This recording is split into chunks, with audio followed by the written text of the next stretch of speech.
चलो बच्चों, अब हम सेकेंड चैप्टर की एक्सरसाइज डिस्कस करते हैं। So example 2.1, in which of the following examples of motion can the body be considered approximately a point object. Now see the first question, a railway carriage moving without jerk between two stations. So when we consider the distance between two stations with respect to the length of the train, so length of the train, that is in terms of meter, and distance between two stations that we consider number of kilometers. So here we can consider railway carriage as a point object. Then second question, a monkey sitting on the top of a man cycling smoothly on a circular track. So when the cycle is on a circular track, तो जो circle बनेगा वो काफी बड़ा होगा क्योंकि आपको cycle से वो सर्कल बनाना है। और monkey sitting on the man, तो compare to the circle we can consider that monkey again as a point object. So monkey can be considered as a point object, right, because its size is much smaller than the distance covered by the cyclist. Then a spinning cricket ball that turns sharply on hitting the ground. So cricket ball जब ground को hit करता है उसके बाद stump तक का जो distance होता है वो कंपेरेटिवली छोटा होता है। So here we can consider the size of the ball considerable. तो इस केस में हम बॉल को बिल्कुल पॉइंट लाइक ऑब्जेक्ट नहीं गिन सकते। So the spinning ball can not be considered as point object because its size is quite appreciable as compare to the distance through which it turns on hitting the ground. ये हमारा answer होगा। A tumbling beaker that has slipped off the edge of a table. So tumbling because slipping off the edge of the table cannot be considered a point object because table की जो surface है उसकी compare में जो tumbler है उसके ऊपर that is not very much small. So because its size is not negligible smaller than the height of the table and the top of the table. Now 2.2, the position time X versus T graphs for two children A and B returning from their school O to their homes P and Q respectively are shown in the figure. Choose the correct entries in the bracket below. Now this one is the graph. So O, this point, that is their school, and P and Q are their respective homes. Now see here, A or B lives closer to the school than B or A. तो यहाँ पे देखो कि किसके home का distance कम है, तो ये P वो Q से कम है। इसका मतलब ये देखो यहाँ P किसका होम है, तो रिस्पेक्टिवली देखे तो A का। So as OP is less than OQ, यहाँ ग्राफ पे आप देख सकते हो। So A lives closer to the school than B. ये आंसर हो गया अपना। Now A और B starts from the school earlier than B और A. तो अब टाइम देखो, A ने यहां से स्टार्ट किया 0 टाइम पे और B ने उसके बाद चलना शुरू किया।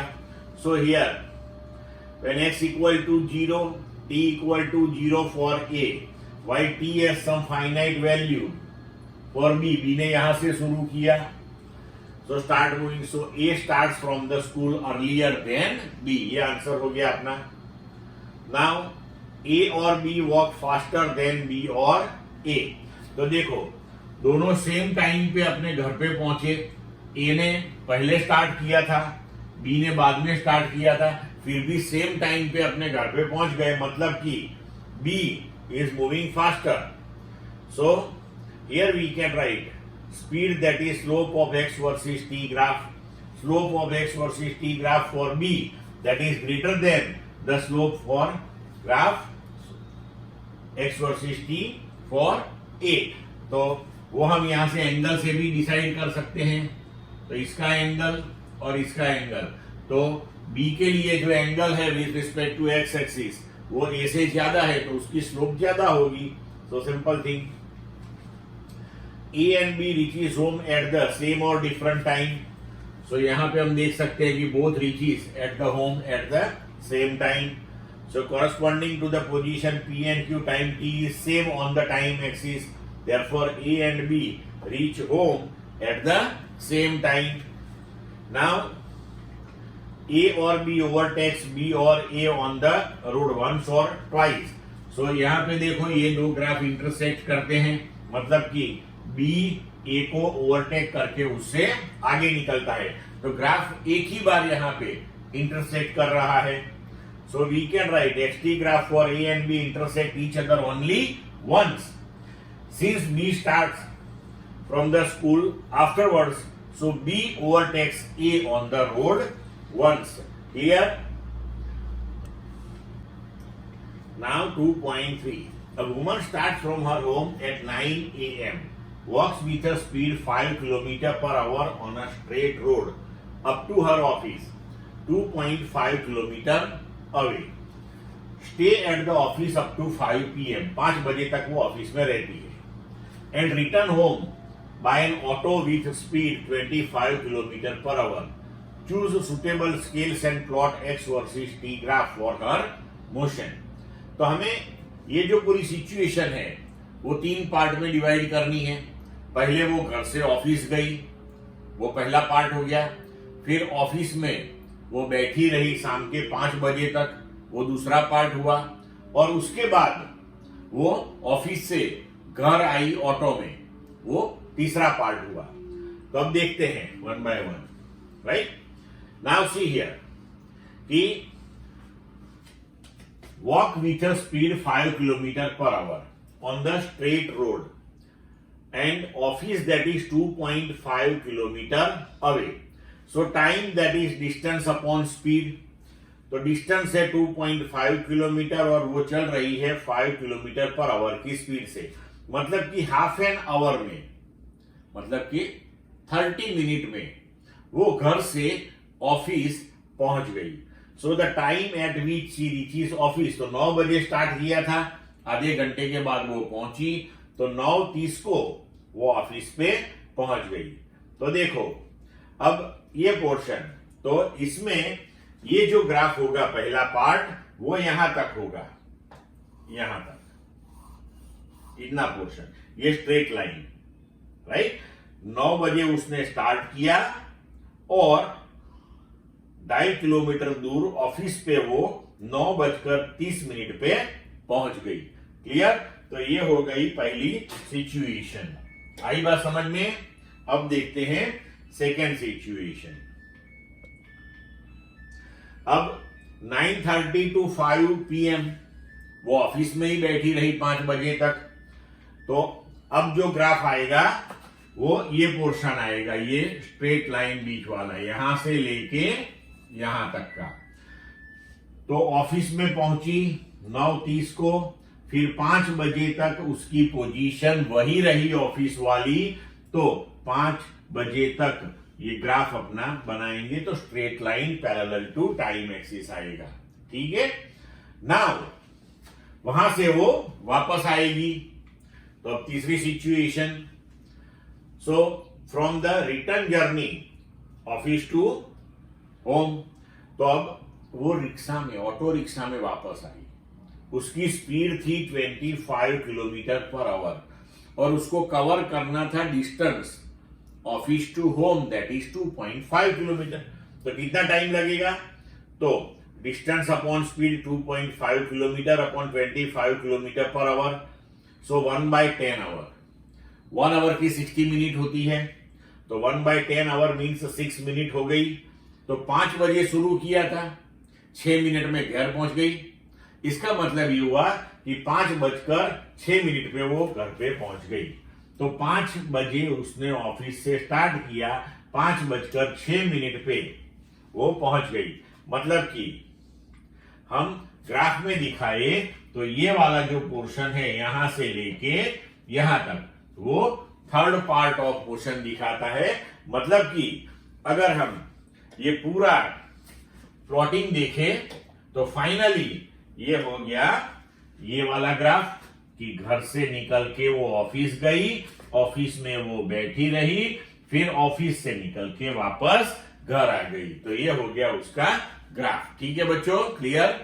Now next example, a drunkard walking in a narrow lane takes 5 steps forward and 3 steps backward, followed again by 5 steps forward and 3 steps backward, and so on. तो a drunkard is walking, वो 5 step आगे लेता है और फिर 3 step वापस आ जाता है। अगेन वो 5 स्टेप आगे चलता है और 3 स्टेप 5 पीछे आ जाता है। तो each step is of length 1 metre long and require 1 second. तो एक स्टेप लेने में उसको 1 सेकेंड लगता है और एक स्टेप जब वो लेता है तो 1 मीटर डिस्टेंस वो कवर करता है। Plot the x versus T graph of his motion, determine graphically and otherwise how long the drunkard takes to fall in a pit 13 meter away from the start। तो हमें उसकी जो motion है उसके related एक graph बनाना है और फिर हमें वो फाइंड आउट करना है कि 13 मीटर अवे एक गड्ढा है, वो उसमें गिर जाता है। So after how much time he will fall in it. Now see, पहले हम इसका डेटा प्रिपेयर करते हैं।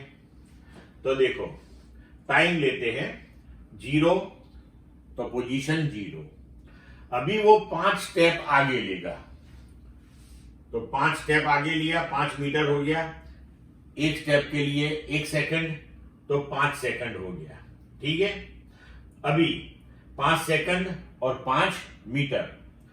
अभी क्या होगा कि वो 3 स्टेप वापस आता है और एक स्टेप के लिए 1 सेकंड, तो टाइम तो ऑलवेज आगे ही बढ़ता चला जाएगा। तो 5 सेकंड, उसके बाद 3 स्टेप के 3 सेकंड, तो टोटल टाइम हो गया 8 सेकंड।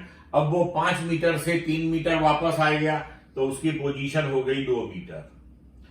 अभी अगेन 5 स्टेप आगे जाएगा, तो 5 सेकंड बढ़ेगी, तो 8 + 5 13 हो गया और 2 + 5 7 मीटर उसकी पोजीशन हो गई।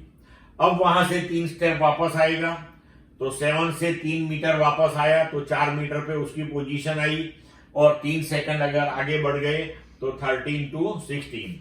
अभी 5 स्टेप आगे, तो 4 to 9, 5 मीटर आगे गया, मतलब कि 9 मीटर उसकी पोजीशन हो गई और 5 सेकंड टाइम बढ़ गया, तो 16 से 21। इन दिस वे लास्ट में हम देखें तो 37 सेकंड पे 13 मीटर पे जो पीठ होले उसमें गिर जाता है। तो अब उसको वापस आने की कोई जगह नहीं रही क्योंकि वो गिर गया अंदर, राइट? तो यहां पे हम स्टॉप कर देते हैं अपना कैलकुलेशंस, राइट? अब इसका ग्राफ प्लॉट करते हैं। तो देखो, ग्राफ ये हो गया कि 5 सेकंड में 5 मीटर गया, फिर 3 सेकंड में वो 3 मीटर वापस आया, तो 8 सेकंड पे, राइट? ये पोजीशन हो गई उसकी 2। तो ये सब जो पॉइंट्स हमने यहाँ पे प्रिपेयर किए उसको हम ग्राफ पे प्लॉट करके ग्राफ प्रिपेयर करेंगे, तो ऐसे जिगजैग ग्राफ आ जाएगा। और हम बोल सकते हैं कि लास्ट में वो 37 सेकंड के बाद, मतलब कि 37 सेकंड कंप्लीट होगी, तब वो खड्डे में गिर जाएगा, जो खड्डा 13 मीटर दूर आया हुआ है। क्लियर बच्चों? Now 2.5, a car moving along a straight highway with speed of 126 km/h is brought to a stop within a distance of 200 meters. What is the retardation of the car? Assume uniform. And how long does it take for the car to stop? तो अभी highway पे car चल रही है, उसकी speed दी हुई है आपको। नाउ हम उसको रोकते हैं, ब्रेक लगा के उसको स्टॉप करते हैं, and it is stopped within a distance 200 metre. तो हम उसको 200 मीटर डिस्टेंस कवर करके स्टॉप कर देते हैं। जब वो स्टॉप हो जाती है तो उसकी वेलोसिटी 0 हो जाएगी। Starting means this one is initial velocity, फिर फाइनल वेलोसिटी 0, इतना डिस्टेंस कवर करने के बाद। तो हमें यहां पे कैलकुलेट करना है रिटार्डेशन। तो यहां पे वेलोसिटी डिक्रीज हो रही है, मतलब कि एक्सेलरेशन आपका नेगेटिव आएगा, तो इसको रिटार्डेशन बोलते हैं हम, राइट। तो वो हमें कैलकुलेट करना है और कितने टाइम में वो स्टॉप हो जाएगी वो हमें कैलकुलेट करना है। Now very simple, see velocity of car वो इनिशियल है, सो 126 किलोमीटर पर आवर, तो उसको पहले हम मीटर पर सेकंड में कन्वर्ट करते हैं बाय मल्टीप्लाइंग फैक्टर 5/18, सो हो गया 35 मीटर पर सेकेंड। एंड जब वो स्टॉप हो जाती है तो फाइनल वेलोसिटी उसकी क्या हो जाएगी, 0। Now we can use the equation v square minus v0 square equal to 2ad। तो डिस्टेंस कितना कवर किया था उसने स्टॉप होने से पहले, 200 मीटर, वो दिया हुआ है। Now final speed 0, initial 35, 2a, retardation हमें फाइंड आउट करना है d 200, so a that is minus 35 into 35 upon 400, so your answer will come to minus 3.06। ये नेगेटिव साइन जो आई वही बताती है कि ये एक्सेलरेशन जो है वो डिसेलिरेशन है, या तो हम बोल सकते हैं कि वो रिटार्डेशन है, right. Now second part, how long does it take for the car to stop, मतलब कि वो कितने टाइम में स्टॉप हो गई। So we can use the equation here, v equal to v0 plus 80, final speed 0, initial 35, acceleration that is minus 3.06 into time t, so t into 3.06 that is 35, ये negative positive हो गया, ए side पे लिया तो अब time calculate कर लेते हैं, सो आंसर आएगा 11.43 सेकेंड। क्लियर बच्चों। Now 2.6, a player throws a ball upward with an initial speed of 29.4 meter per second. Now A, what is the direction of acceleration during the upward motion of the ball?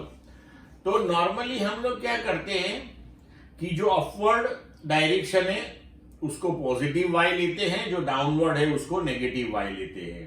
Horizontal में हम क्या करते हैं कि right side positive x लेते हैं, left side negative x लेते हैं, राइट। अभी what is the direction of acceleration during the upward motion of the ball, तो यहाँ पे बॉल जो हमने फेंका है that is moving under the effect of gravity, and gravitational acceleration always downward होता है। सो हम कह सकते हैं कि ball moves under the effect of gravity, the direction of acceleration due to gravity is always vertically downward. Second question, what are the velocity and acceleration of the ball at the highest point of its motion? तो वो जब highest point पे जाएगा तो momentarily वो steady हो जाएगा, मतलब कि उसकी velocity 0 हो जाएगी, लेकिन under the effect of gravity तो वो है ही है, तो acceleration तो ग्रेविटेशनल एक्सेलरेशन होगा ही होगा। So at the highest point velocity of ball will be 0, but acceleration that is acceleration due to gravity, और वो होगा 9.8 मीटर पर सेकेंड स्क्वायर, एंड वो होगा always vertically downward. Now choose the x equal to 0 metre and t equal to 0 second to be the location and time of the ball at its highest point. तो जो highest point है उसे अब हमें x equal to 0 और t equal to 0 time लेना है, right. अब यहां पे हमने कोऑर्डिनेट्स बदले हैं, ध्यान में रखना।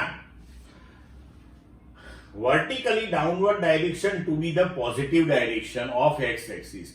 अभी बोला है कि x इक्वल टू 0 आप यहां पे लो, डाउनवर्ड को पॉजिटिव लो, मतलब कि अपवर्ड मोशन नेगेटिव कंसीडर होगी, right. And give the sign of the position, velocity and acceleration of the ball during its upward and downward motion. तो अब देखो कि हाईएस्ट पॉइंट आपने रेफरेंस पॉइंट लिया है, उसे x equal to 0 and t equal to 0। Vertically downward direction वो हमने पॉजिटिव बोला है। तो अब इसमें क्या होगा कि ड्यूरिंग अपवर्ड मोशन जब बॉल ऊपर जा रहा है, यहां पे 0 है, मानो कि 0, फिर 1 2 3 4 5 मीटर। अब जब आपने नीचे से फेंका वो 5 मीटर पे है, 4 मीटर पे है, 3 मीटर पे है, मतलब every time position will be positive but direction of motion वो अपवर्ड है और वो डायरेक्शन हमें नेगेटिव लेनी है, तो velocity will be negative. Now acceleration, तो डाउनवर्ड मोशन में हम एक्सेलरेशन नेगेटिव लेते थे, अभी मोशन हो गई अपवर्ड और डाउनवर्ड डायरेक्शन जो है उसे हमने पॉजिटिव कंसीडर कर ली है, पहले हम उसको नेगेटिव कंसीडर करते थे, राइट। तो एक्सेलरेशन अब उल्टा हो गया, पहले नेगेटिव लेते थे तो अब उसे लेना है पॉजिटिव। और ड्यूरिंग डाउनवर्ड मोशन पोजीशन, तो अब जब ऊपर से 0 से नीचे आता जाएगा बॉल तो अभी 1 2 3 4 5 और वो डायरेक्शन हमने पॉजिटिव ली है तो पोजीशन पॉजिटिव हो जाएगी। वेलोसिटी भी डाउनवर्ड पॉजिटिव डायरेक्शन है तो पॉजिटिव। एक्सेलरेशन, तो वो डायरेक्शन हमने पॉजिटिव बोली है तो एक्सेलरेशन भी क्या हो गया, पॉजिटिव हो गया, ठीक है। अभी D, to what height does the ball rise and after how long does the ball return to the player's hands, take G this much and neglect air resistance. So for upward motion, right, U that is equal to minus 29.4 meter per second, क्योंकि हमने downward direction यहाँ पे positive consider की है, G हम positive लेंगे, highest position पे velocity 0 हो जाएगी। तो हम यूज करते हैं equation v square minus u square that is 2as। Suppose s is the distance covered up to maximum rise. So v square that is 0 square minus 29.4 square 2 into 9.8 into s. तो s की value आ जाएगी -44.1 metre. तो ये distance cover हुआ है upward direction में, right. तो हमने डाउनवर्ड डायरेक्शन को पॉजिटिव लिया था, डिस्टेंस अपवर्ड में कवर किया, इसलिए नेगेटिव साइन आ गया। Ball reaches at the highest point in time t, तो इक्वेशन यूज करते हैं v equal to u plus at। So 0 equal to -29.4 plus 9.8 into t calculate किया तो आंसर हो जाएगा 3 seconds. So as time of ascent, ऊपर जाने के लिए जो टाइम होगा वही टाइम तो नीचे आने के लिए होगा, सेम टू सेम। तो ऊपर जाने के लिए 3 सेकेंड तो नीचे आने के लिए भी 3 second. So how long does the ball return to the player's hand, तो वापस प्लेयर के हाथ में आने में उसको कितना टाइम लगेगा, तो उसको 3 सेकेंड ऊपर जाने में लगे, 3 सेकेंड नीचे आने में लगे, तो टोटल टाइम हो जाएगा 6 सेकेंड। क्लियर बच्चों। Now next question 2.7. Read each statement below carefully and state with reasons and examples if it is true or false. A particle in one dimensional motion, right? तो हमें particle की motion 1 dimensional लेनी है और जो statements दिए हैं वो सही है या गलत है वो हमें बताना है, राइट। और वो भी रीजन और एग्जाम्पल के साथ दिए हैं, right. With zero speed at an instant may have non-zero acceleration at that instant. So yes, ये ट्रू है। क्यों? क्योंकि हम देखते हैं कि अगर हमने किसी ऑब्जेक्ट को, जैसे आगे एग्जांपल में बॉल को थ्रो किया तो बॉल ऊपर जाएगा, मैक्सिमम हाइट पे जाएगा तो मोमेंटरीली वो स्टेडी हो जाएगा, मतलब कि उसकी स्पीड 0 हो जाएगी। लेकिन उस टाइम पे एक्सेलरेशन तो ग्रेविटेशनल एक्सेलरेशन है ही है, तो non zero acceleration at that time, तो ये ट्रू हो गया। Now B, with zero speed may have non zero velocity, ये फॉल्स हो गया, क्योंकि वेलोसिटी का जो मैग्नीट्यूड है उसी को तो हम स्पीड बोलते हैं। अगर स्पीड 0 है तो फिर वेलोसिटी कैसे नॉन जीरो हो सकती है? उसी का तो मैग्नीट्यूड है ये, मतलब कि ये स्टेटमेंट फॉल्स है। See, with constant speed must have zero acceleration. Yes, right, true, क्योंकि स्पीड कांस्टेंट हो गई तो चेंज इन स्पीड जीरो हो जाएगी, और हमें वन डायमेंशनल मोशन लेनी है तो डायरेक्शन की यहां पे कोई बात आने वाली नहीं है। अगर डायरेक्शन चेंज होती है तो वेलोसिटी चेंज होती है, ऐसा हम बोल सकते हैं, लेकिन वो सब वेक्टर वाले चैप्टर में हम पढ़ेंगे। तो यहां पे जब तक हम वन डायमेंशनल मोशन लेते हैं तो हम बोल सकते हैं कि कांस्टेंट स्पीड मतलब कि change in speed that is zero, तो एक्सेलरेशन क्या हो जाएगा अपना? जीरो हो जाएगा, तो ट्रू है statement. D, with positive value of acceleration must be speeding up. जरूरी नहीं है, right?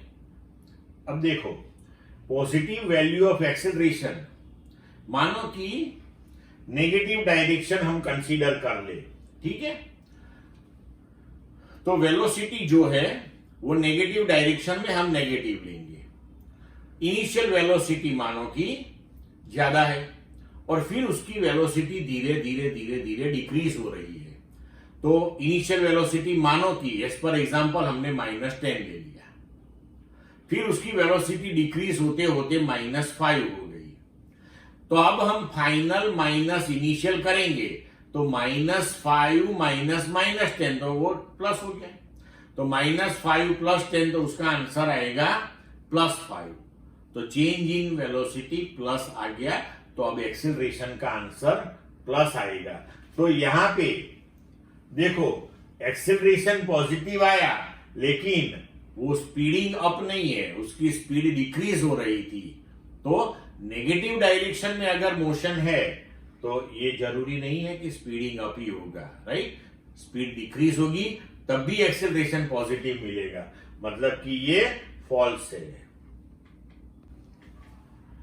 Now 2.8, a ball is dropped from a height of 90 meter on a floor.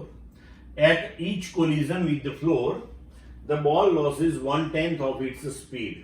Plot the speed time graph of its motion between 0 to 12 second. मतलब कि 12 second तक की उसकी motion हमें study करनी है। हम जब उसको ड्रॉप करते हैं, जब वो नीचे फ्लोर पे क्लोलाइड होता है, उस टाइम पे वो 1/10 स्पीड लॉस कर देता है, राइट? तो अब इसका स्टडी करते हैं हम।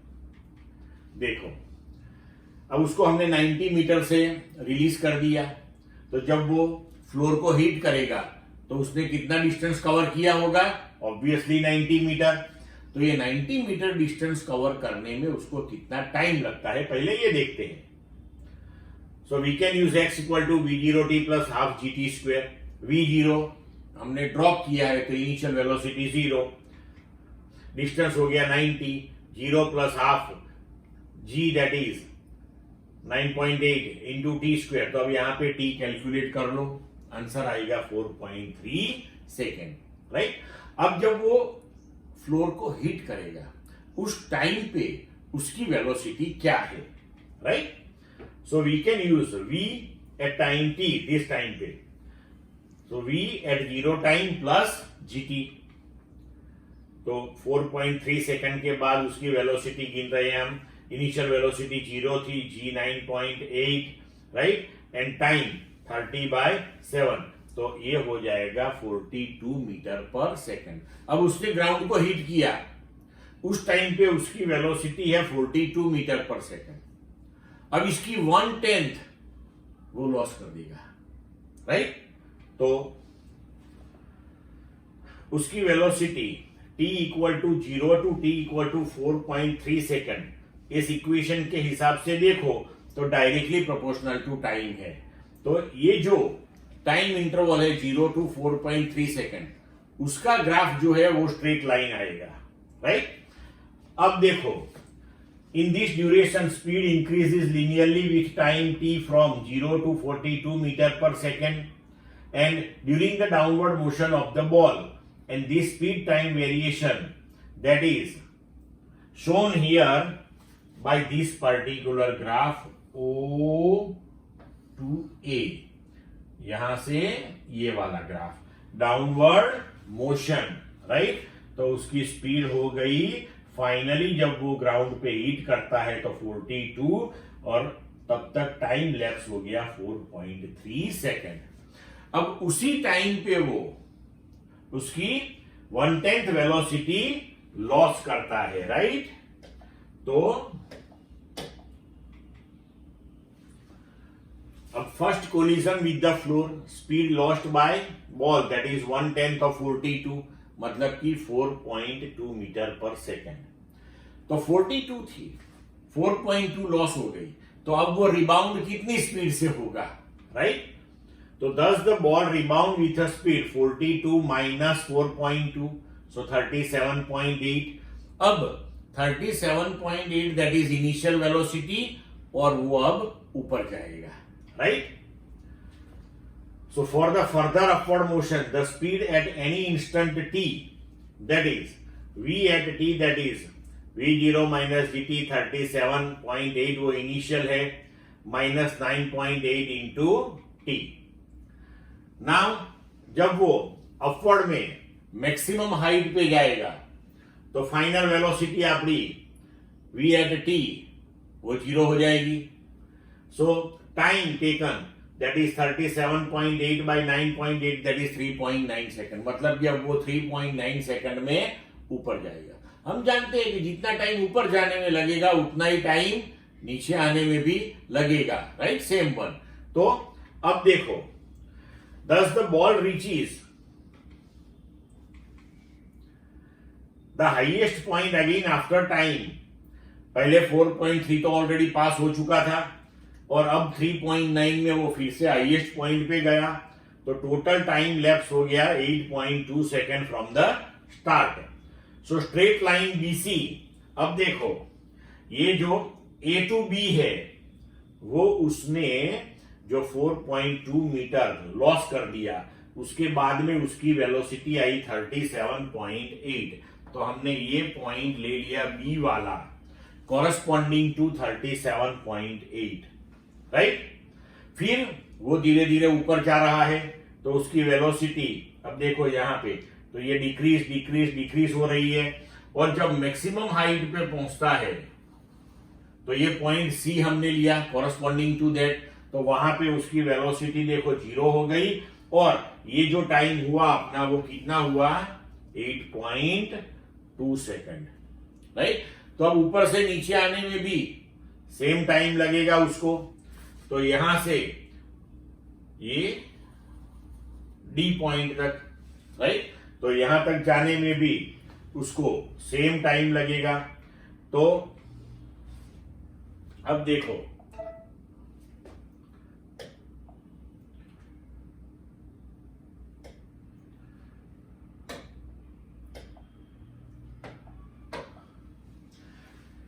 at highest point speed of the ball is 0, so it again start falling। So at any instant its speed is given by vt equal to, now initial 0 हो जाएगी plus 9.8 into t, तो नीचे से ऊपर जाने में जितना टाइम लगा उतना ही टाइम ऊपर से नीचे आने में लगेगा। So again the speed of the ball increases linearly with time from 0 to 37.8, तो जब वो नीचे हिट करेगा तो वेलोसिटी भी सेम ही होगी, राइट, और टाइम इंटरवल भी सेम पास होगा 3.9।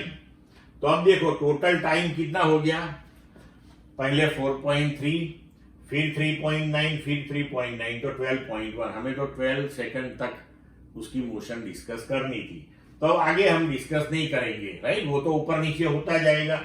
सो this part of the motion has been shown by CD। तो ये जो ग्राफ है C to D वो आपका ये लास्ट वाला मोशन दिखाएगा, उसके बाद हमें ये मोशन डिस्कस नहीं करना है, वो एग्जांपल में दिया था। आई बात समझ में बच्चों, clear. Now next one 2.9 explain clearly with example the distinction between A magnitude of displacement sometimes called distance or we say magnitude of displacement, that is the distance simply over an interval of time, and the total length of path covered by a particle over the same time interval. B, magnitude of average velocity over a time interval of time, and the average speed over the same interval. Average speed of the particle over an interval of time is defined as the total path length divided by the time interval.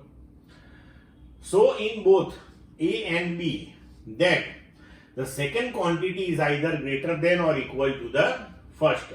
When is the equality sign true? For simplicity, consider one dimensional motion only.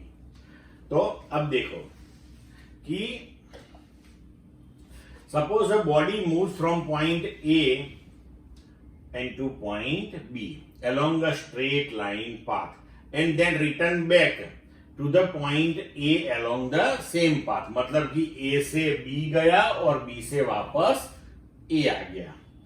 तो अब देखो यहां पे, तो as the body returns back to the initial position, तो displacement हम कैसे define करते हैं कि final position minus initial position. तो यहां पे initial and final both the positions वो सेम है, तो ये आंसर हो जाएगा डिस्प्लेसमेंट का 0 और मैग्नीट्यूड ऑफ डिस्प्लेसमेंट 0, और we can say distance is 0.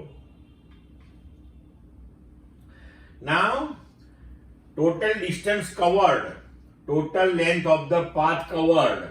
So A से B गया और वापस B से A आया, मतलब कि AB प्लस BA, तो वो हो जाएगा 2 टाइम्स AB, राइट. तो देखो यहां पे हम देख सकते हैं कि ये जो सेकंड क्वांटिटी है पाथ लेंथ, वो डिस्प्लेसमेंट से बड़ी है. अगर ये मोशन सिर्फ A से B होती, B से वो वापस नहीं आता, A से B होती, तो क्या होता, डिस्प्लेसमेंट भी AB होता और पाथ लेंथ भी AB होती. तो इस केस में वो दोनों इक्वल हो जाते. क्लियर. अब देखते हैं second case. Now suppose body take time to complete the whole journey. तो अब देखो एवरेज वेलोसिटी, तो उसकी डेफिनेशन है magnitude of displacement upon time taken. तो मैग्नीट्यूड ऑफ डिस्प्लेसमेंट तो 0 आया था, तो एवरेज वेलोसिटी 0 हो गई. और एवरेज स्पीड तो path length 2ab upon t. तो यहां भी हम देख सकते हैं कि distance covered greater than magnitude of displacement, और इसमें हम लिख सकते हैं average speed is greater than magnitude of average velocity. But जैसे मैंने आगे बताया कि अगर मोशन A टू B होती सिर्फ, तो distance covered and magnitude of displacement same होता.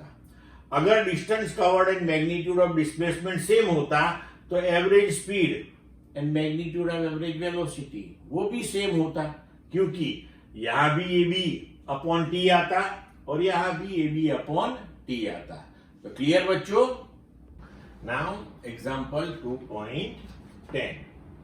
A man walks on a straight road from his home to a market 2.5 km away with a speed of 5 km per hour.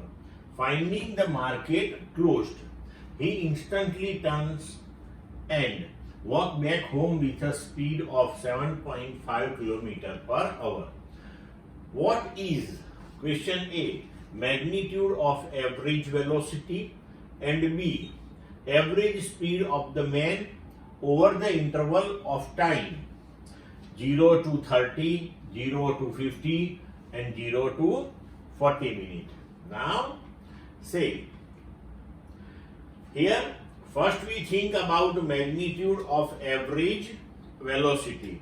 Now when we think about average velocity, so average velocity, that is displacement upon time interval. Okay, but see, man walks on the straight road from home to market. Market is closed, वो market से वापस आ गया घर पे, तो इसका मतलब ये हुआ कि डिस्प्लेसमेंट दैट विल बी 0। तो ये मैग्नीट्यूड ऑफ एवरेज वेलोसिटी वो अपना क्या हो जाएगा 0। Now we can write here average speed of the man over the interval of time this and this. तो पहले हम यहां पे लिख लेते हैं कि magnitude of average velocity that is equal to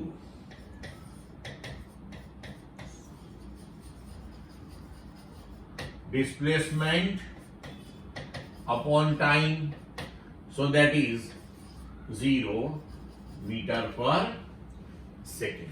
Okay, or we can write 0 kilometer per hour. Okay, now see here for second part, case 0 to 30 minute.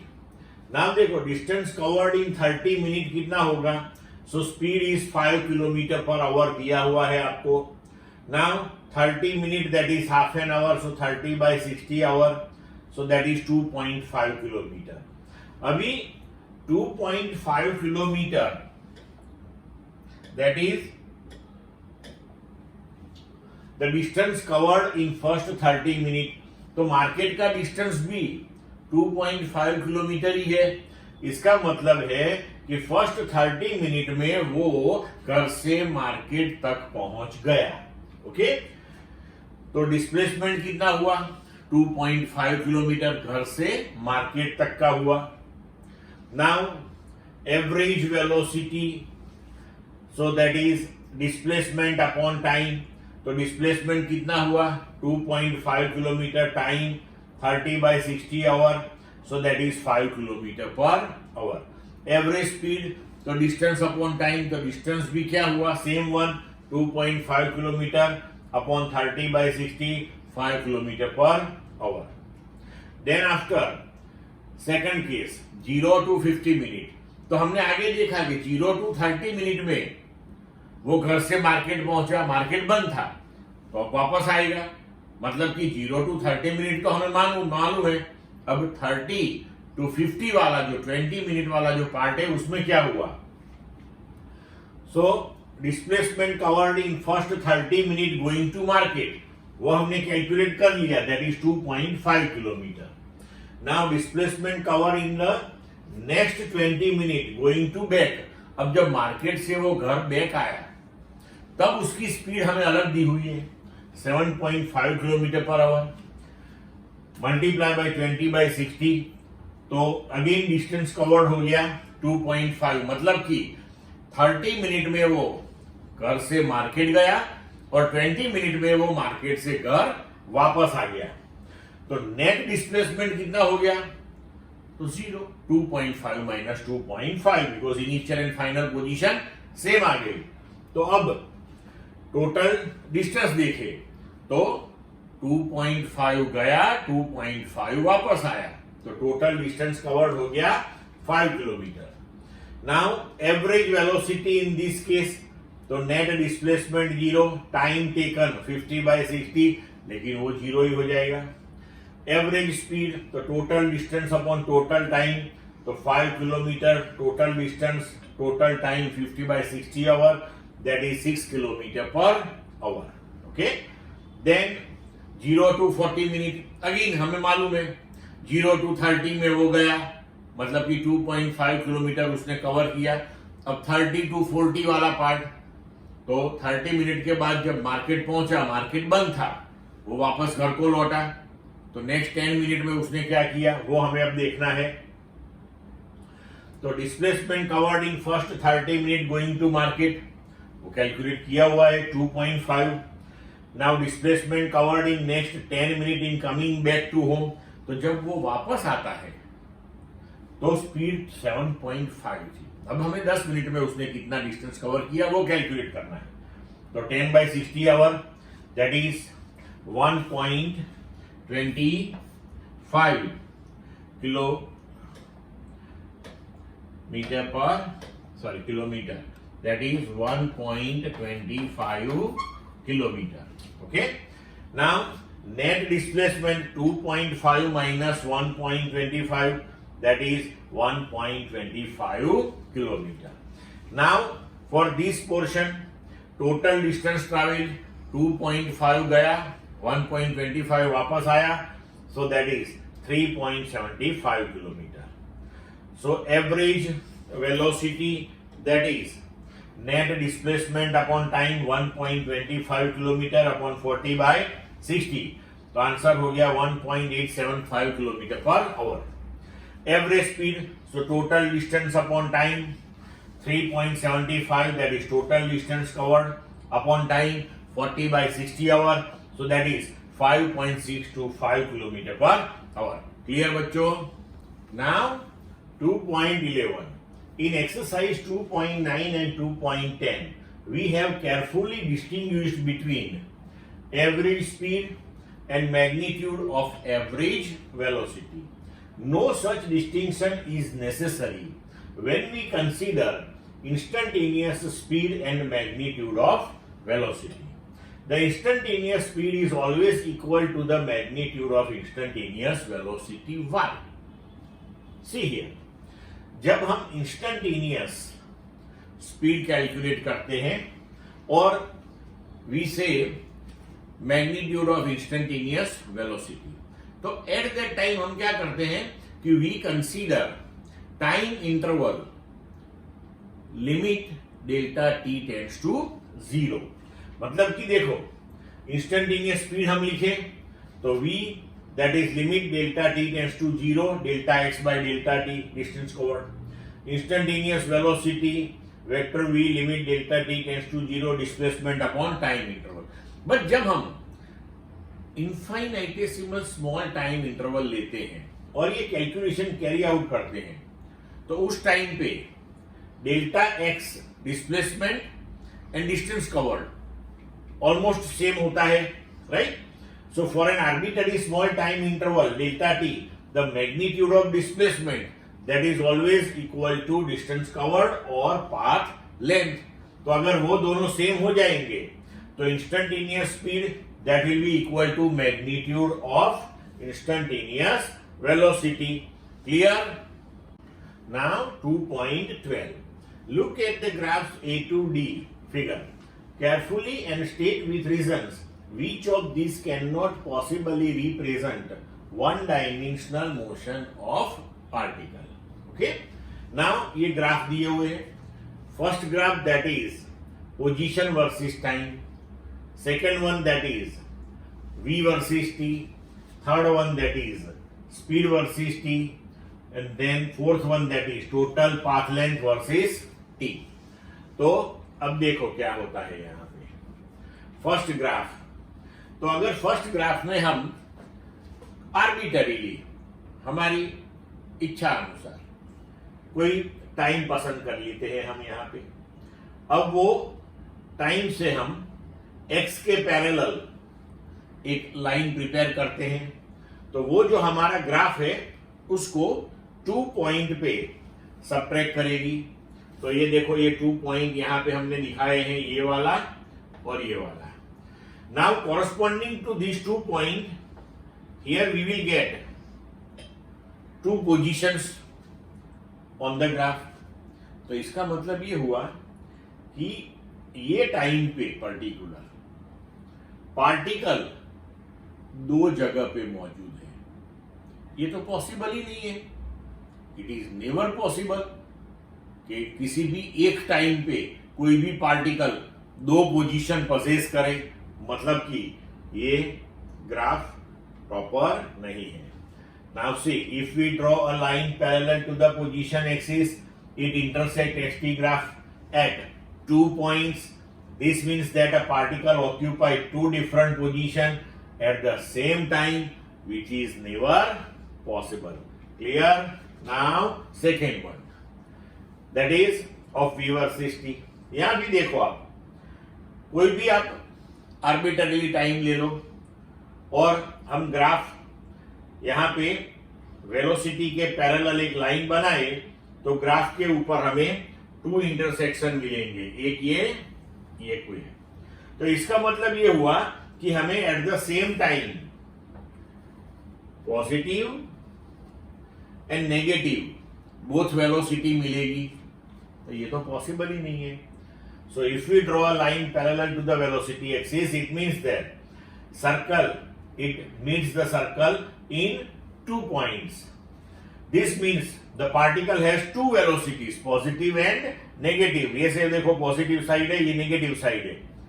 So velocities in opposite direction at the same time. So that is never possible. At the same time, two velocities are never possible. It implies that this graph is also not correct one. Clear? Now, third one. Graph is of speed versus time. तो यहां पे आप देखो कि speed positive से negative और negative से positive. Speed never be negative. Speed is always positive. So the graph indicates that speed is negative in some time interval, which is never possible because speed, that is path length upon time, path length is always positive. So speed cannot be negative. Now fourth one, path length versus time. तो यहाँ पे देखो with time path length increase हुआ, फिर path length decrease हुआ, फिर path length increase हुआ. path length कभी decrease नहीं होगा. अगर एक पॉइंट से दूसरे पॉइंट पे गए और दूसरे पॉइंट से वापस वो पॉइंट पे आए तो भी हमें तो डिस्टेंस कवर्ड में समेशन ही करना है, इसलिए ये कभी भी डिक्रीज नहीं हो सकता, वो हमेशा इंक्रीजिंग ही रहेगा. सो the graph indicate that the total path length decreases after a certain time, but total path length can never decrease with time. मतलब ये ग्राफ भी गलत है. क्लियर बच्चों? Perfect. Now 2.30. Figure shows the x versus t plot of one-dimensional motion of a particle. Is it correct to say from the graph that the particle moved in a straight line for t less than 0 and on a parabolic path for t greater than 0? If not, suggest a suitable physical context for this particular graph. ये graph जो है वो यहां से start हो रहा है. देखो यहां से स्टार्ट हुआ है, ऐसे जा रहा है और फिर ये ग्राफ ऐसे ऊपर जा रहा है. ठीक है? अब देखो यहां पे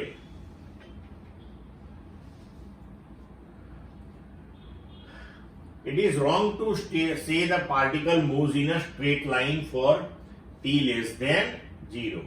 तो t लेस देन 0 इसका मतलब है कि मोशन स्टार्ट होने से पहले तो पोजीशन तो उसकी वही है, तो वो तो मूव ही नहीं हो रहा है. देखो अगर ये टाइम ले लो, ये टाइम ले लो, ये टाइम ले लो, ये टाइम ले लो, ये टाइम ले लो, every time the position is x equal to 0, मतलब कि वो मोशन में है ही नहीं. And on a parabolic path for t greater than 0, तो t ग्रेटर देन 0 मतलब कि ये साइड पे. तो x वर्सेस t जो ग्राफ हम प्लॉट करते हैं वो कभी भी आपको ट्रेजेक्टरी ऑफ द मोशन, मतलब कि पार्टिकल कौन से पाथ पे मूव हो रहा है, वो हमें ग्राफिकली x वर्सेस t से कभी नहीं मिलता है. राइट? मतलब कि यहां पे x वर्सेस टाइम का जो ग्राफ है वो आपको कभी भी ट्रेजेक्टरी देगा नहीं. क्लियर? तो this graph can represent the motion of a free falling particle. अगर फ्री फॉलिंग पार्टिकल है मतलब कि यहां पकड़ के रखा हमने, राइट?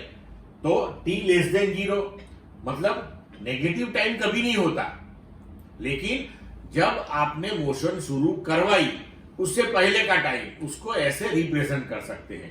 तो मैंने जैसे पकड़ के रखा तो ये सब टाइम हम नेगेटिव गिनेंगे. जैसे छोड़ा तो वो 0 टाइम से शुरू हुआ. अब जैसे जैसे वो नीचे जाएगा तो हम आगे एक एग्जांपल में देख चुके हैं, राइट, कि x proportional to t square होगा.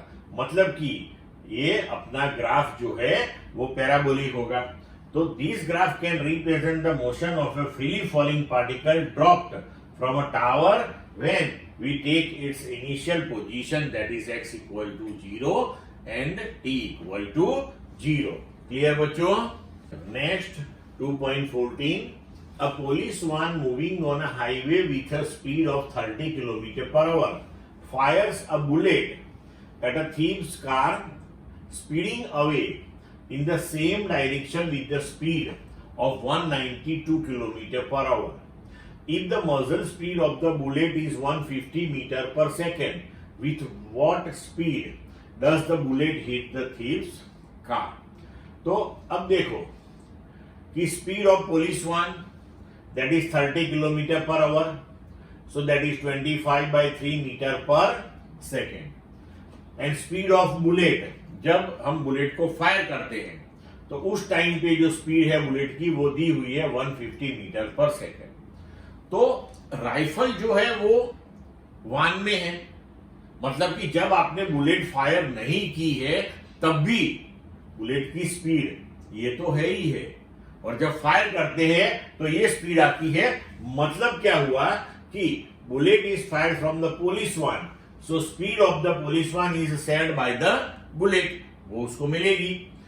तो relative speed of bullet with respect to ground, तो वो हो जाएगी speed of bullet plus speed of van. So 150 plus 25 by 3, तो वो हो जाएगा 475 बाय 3. ठीक है. Now speed of thieves car, that is 192 kilometre per hour, उसे हम मीटर पर सेकेंड में कन्वर्ट करेंगे. 5/18 से मल्टीप्लाई कर लो, सो 160/3 मीटर पर सेकेंड. तो अब relative speed of the bullet with respect to thieves car, right. तो velocity of bullet with respect to ground वो हो गई थी VB plus VP, and velocity of thief car with respect to ground वो हमें दी हुई थी, राइट. तो ये दोनों का डिफरेंस, सो 475/3 माइनस 160/3, सो वो हो गया 105 मीटर पर सेकेंड. तो इसका मतलब ये हुआ कि speed of the bullet with which it hit the thief's car, that is 105 metre पर सेकेंड. क्लियर बच्चों? Now 2.15, suggest a suitable physical situation for each of the following graphs. See, first one that is x versus t, second one that is v versus t, third one that is acceleration versus t. Now see, first graph. So here P2Q, then Q2R, then R2S2T, then U. So ball lies at rest on a smooth floor as indicated by the straight line P2Q. वो position change नहीं हो रही है, time change हो रहा है. It is kicked towards a wall, मतलब कि ये जो ग्राफ है वो ऐसे हो सकता है कि आपने बॉल को किक किया, राइट, तो उसकी पोजीशन इंक्रीज हो गई, राइट, और वो वॉल की ओर बढ़ा, राइट, और वहां से वो उससे कोलाइड हुआ, then rebounds. So slope of the line QR will give you the speed of kicking. Now the ball rebound from the wall. तो अब उसके opposite direction हो गई, right? So the ball rebound from the wall with a reduced speed given by the slope of line RS. At S, right? The sign of position coordinate changes the sign, right? So यहां पे जैसे इस position से हमने उसको kick किया था, वो गया, फिर वापस वही पोजीशन पे आया, और वहां पे आके रुकेगा नहीं, वो पोजीशन से पीछे जाएगा. तो जहां से हमने किक किया था उसके बैकवर्ड वो चला गया, तो ये ग्राफ नीचे जाएगा. So at as the sign of the position coordinate changes the sign. It indicates that the ball moves to the opposite wall which stops it. The line T to U indicate the final rest position of the ball. मतलब कि ये particular time पे ये जो यहाँ पे position आएगी वो पोजीशन पे जाके वो स्टेडी हो जाएगा. तो ये पहला ग्राफ जो है वो हम रिप्रेजेंट कर सकते हैं. अब दूसरा ग्राफ देखते हैं, that is velocity time graph. Okay, तो यहाँ पे देखो कि वेलोसिटी डिक्रीज हुई, इंक्रीज हुई, decrease. So the velocity time graph represent the motion of the ball thrown up with some initial velocity.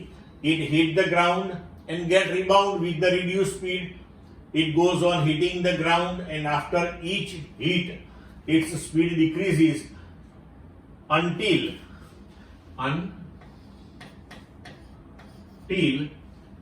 it becomes zero and the ball comes to rest finally. तो ये velocity increase हुई, decrease हुई, increase हुई, decrease हुई, increase हुई, decrease हुई, ऐसे करते करते करते करते वो एवरी टाइम जब रिबाउंड होगा तो धीरे धीरे धीरे उसकी वेलोसिटी कम होती जाएगी और फाइनली वो जीरो होके रेस्टिंग पोजीशन में आ जाएगा। Third one, acceleration versus time. तो यहां देखो ऑल ऑफ सडन एक्सेलरेशन की पीक मिलती है आपको। So the acceleration time graph represent the motion of uniformly moving cricket ball turn back by hitting it with a bat for a very short time interval. तो जब bowler ball डालता है, batsman hit करता है, तो जब ये direction में वो आ रहा है, वो हिट करता है, तो इमीडिएटली डायरेक्शन उसकी चेंज हो जाएगी और बैट और बॉल दोनों का जो कांटेक्ट टाइम है वो तो वेरी स्मॉल है, तो वेरी स्मॉल टाइम इंटरवल में उसकी वेलोसिटी चेंज हो गई, मतलब कि ऑल ऑफ सडन उसका एक्सेलरेशन इंक्रीज हो गया। ठीक है बच्चों, clear? Now 2.16 figure gives the x versus T plot of a particle executing one dimensional simple harmonic motion.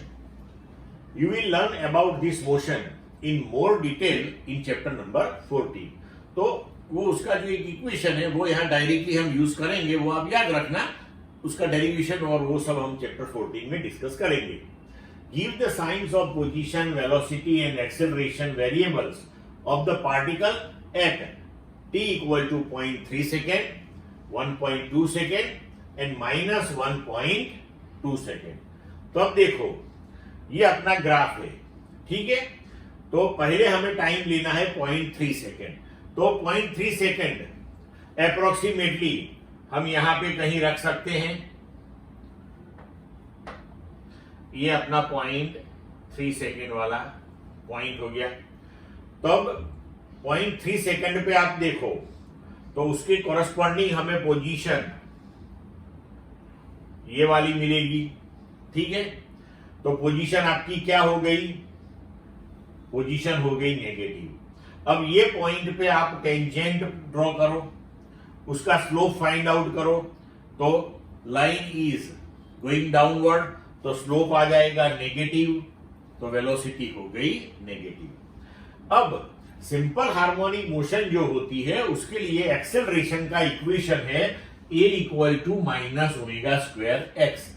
इसमें जो ओमेगा स्क्वायर है वो कांस्टेंट है, सो आप लिख सकते हो कि a proportional to minus x. अब आपकी पोजीशन जो नेगेटिव है तो एक्सेलरेशन क्या हो जाएगा? ऑटोमेटिकली पॉजिटिव हो जाएगा, ठीक है। अभी 1.2 सेकंड ले लो, तो 1.2 सेकंड आपकी यहां पे आएगी कहीं पे, तो उसके कॉरस्पॉन्डिंग हम पोजीशन ले ले तो ये वाली हो जाएगी, तो वो पॉजिटिव हो गई। अगर यहां पे हम टेंजेंट ड्रॉ करें तो वो अपवर्ड मूवमेंट में है, राइट। ऐसे लाइन ऊपर जा रही है, एंगल पॉजिटिव होगा, tan थीटा पॉजिटिव आएगा, तो वेलोसिटी आपकी पॉजिटिव हो गई। अब पोजीशन पॉजिटिव है, acceleration proportional to minus x, तो आपका एक्सेलरेशन हो गया नेगेटिव। क्लियर?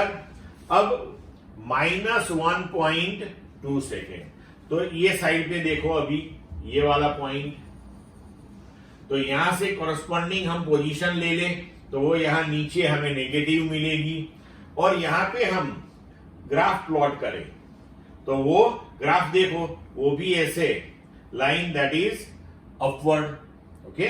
और इसका हम स्लोप फाइंड आउट करेंगे तो slope will turns to positive, तो मतलब आपकी वेलोसिटी आएगी पॉजिटिव। और यहां पे पोजीशन नेगेटिव है, a proportional to minus x, तो एक्सेलरेशन ऑटोमेटिकली अपना पॉजिटिव हो जाएगा। क्लियर बच्चों? 2.17 figure gives the x versus t plot of a particle in one dimensional motion. 3 different equal interval of time are shown, in which interval is the average speed greatest and in which is it the least. Give the sign of average velocity for each time interval. अब देखो ये है हमारा graph, first time interval, second one, third one, ठीक है। तो इस time interval के लिए हम पोजीशंस ले ले, तो t1 टाइम यहां पे पहले ले लो तो x1, t2 टाइम पे लिए x2। तो हम स्लोप फाइंड आउट करें अगर इसका, तो वो मिलेगा हमें पॉजिटिव, राइट। तो इसका भी अगर सेम स्टाइल से अगर आप कैलकुलेट करो तो इसका भी स्लोप आएगा पॉजिटिव, लेकिन इसका स्लोप अगर आप फाइंड आउट करो तो वो बन जाएगा नेगेटिव, ठीक है। तो स्लोप उसमें अगर डेल्टा एक्स आपका पॉजिटिव आता है तो x2 माइनस x1, यहां भी x2 माइनस x1 पॉजिटिव आएगा, तो स्लोप पॉजिटिव तो वेलोसिटी पॉजिटिव। स्लोप नेगेटिव मतलब कि डेल्टा एक्स नेगेटिव, तो देखो यहां पे x2 minus x1, x2 is more negative compare to x1, तो वो हो जाएगा नेगेटिव, तो स्लोप आ जाएगा नेगेटिव, तो अपनी वेलोसिटी हो जाएगी नेगेटिव। तो देखो यहां पे slope of x versus t graph in a small time interval, that is average speed in that interval. As the slope of xt is greatest in the interval 3, तो देखो यहां पे इंटरवल 3 में यहां से लेके यहां तक इतनी बड़ी लाइन आएगी, तो इसका जो स्लोप है वो बाकी दो की कंपेयर में ज्यादा आएगा। So we can say here is greatest in interval 3 and least in interval 1. तो इंटरवल 1 में आप यहां पे देखो तो वो जो लाइन है वो टाइम एक्सिस के साथ वेरी स्मॉल एंगल बनाएगी, राइट। तो so the average speed is greatest in interval 3 and least in interval 1. Then as the slope of x versus t is positive interval 1 and 2, मैंने समझाया आपको, मतलब कि in interval 1 and 2 the velocity that is positive, and in interval 3 average velocity that is negative, क्योंकि slope जो है वो negative आएगा। क्लियर बच्चों? Now 2.18 figure gives a speed time graph of a particle in motion along a constant direction. 3 equal time interval of time are shown. In which interval is the average acceleration greatest in magnitude? In which interval is the average speed greatest? Choosing the positive direction as the constant direction of motion. Give the sign of V and A in the 3 intervals. What are the acceleration at the points A, B and C? So, see here, this is the graph. Now, as the change in speed is greatest in time interval 2, तो ये portion में देखो यहां पे, तो slope of this line will be greatest one, मतलब कि slope of speed versus t that will give you acceleration. So magnitude of average acceleration will be greatest in interval 2. Then second one. Now from the graph you can observe this thing.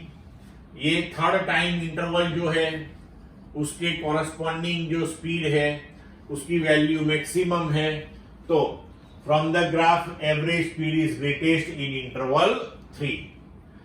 Next question. Now v is positive in all 3 intervals. अब देख लो किसी भी interval में आप देखो, first interval तो velocity यहां पे आएगी, सेकंड के लिए यहां पे, थर्ड के लिए यहां पे. So in all the interval v is positive. Now what about a? So for a, तो यहां पे देखो ये जो ग्राफ है उसका स्लोप पॉजिटिव आएगा, यहां पे भी आप स्मॉल 1 ले लो तो यहां भी पॉजिटिव आएगा. सो a is positive in the interval 1 and 3, but यहां पे देखो सेकंड में स्पीड डिक्रीजिंग है, तो इस केस में slope of the graph negative आएगा, तो acceleration is negative in interval 2 as the speed is decreasing in this particular time interval. Now at the point A, B, C and D. Now point A, point B, point C and point D यहां पे, right?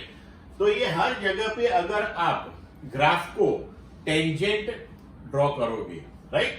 So at the points A, B, C, D the V versus T graph is parallel to the time axis. तो यहाँ पे आपके जो tangent बनेंगे, right, जो ऐसे आएगा, ये वाला और ये वाला, तो टाइम एक्सिस तो सब पैरेलल हो जाएंगे, मतलब कि for each one slope will be zero, so acceleration is zero at all these particular points. Clear बच्चों? तो एक्सरसाइज चैप्टर 2 की कंप्लीट हो गई.